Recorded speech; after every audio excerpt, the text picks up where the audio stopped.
শোনো, একটা সুখবর আছে। সুখবর? কি সুখবর? পত্রিকায় জবের বিজ্ঞাপন দেখে সেখানে কল করেছিলাম, তোমার ডিটেলস পাঠিয়েছি, তারা কালকে তোমাকে যেতে বলেছে। এইসব পত্রিকার বিজ্ঞাপন সবগুলো ভুয়ো হয়।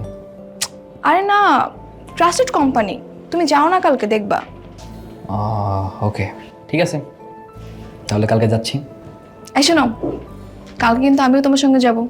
ওকে ওকে ওকে, ঠিক আছে।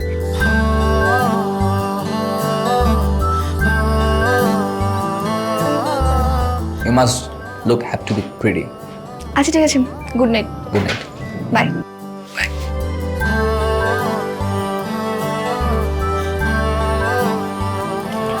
কি বলেছিলাম না, ট্রাস্টেড কোম্পানি, জবটা হয়ে যাবে।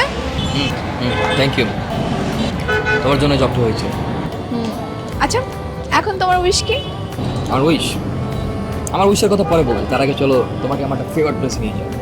চলো চলো।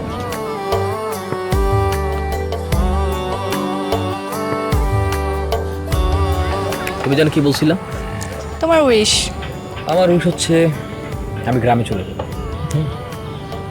এমন একটা গ্রামে যার পাশ দিয়ে বয়ে যাবে একদম সুন্দর একটা নদী, যার মাঠে থাকবে কলা ভর্তি ধান, আর চারপাশে থাকবে ফলমূলের বাগান, আর থাকবে স্নিগ্ধ মৃদুল বাতাস, আর বাতাসে থাকবে মাটির গ্রাম, আর সাথে পাখির কলতান।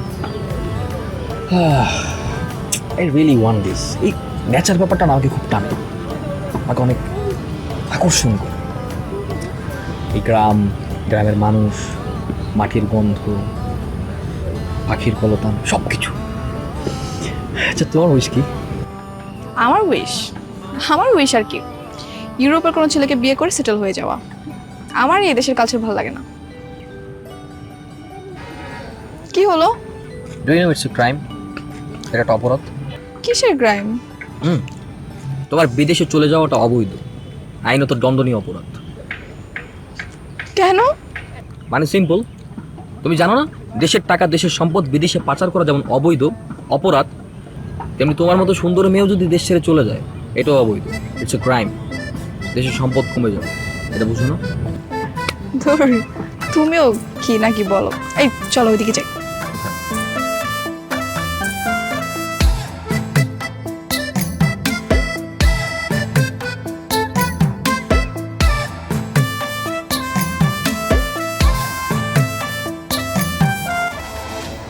বাহ স্যার, আপনার নতুন অফিসের শার্টটা তো অনেক সুন্দর। আপনি কি ম্যাক্সিমাম টাইম কি নাইট ডিউটি করেন নাকি? ম্যাক্সিমাম টাইমে করি না, sometimes I do over time.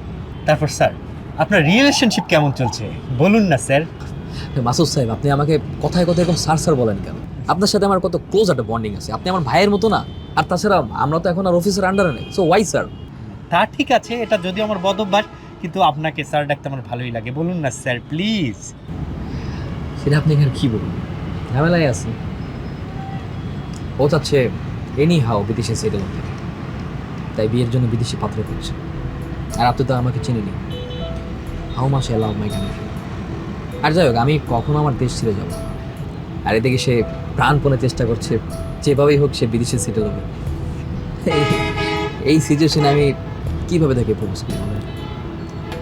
ভালো যে বাসি, হয়তো এই কথাটা না বলাই থেকে যাবে।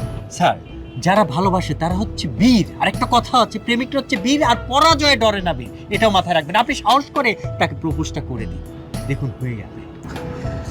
আদর সাহেব, সেটা কীভাবে সম্ভব? দুজনের ড্রিম, দুজনের গতিপথ তো আলাদা। স্যার, ভালোবাসার জন্য মানুষ কত কি করে, আর এটা তো সামান্য ড্রিম। আপনি বুকে সাহস নিয়ে তাকে প্রপোজটা করে দিন। আমি বললাম, এই মাসুদের ওয়াদা মিলে যাবে, হয়ে যাবে। ঠিক আছে,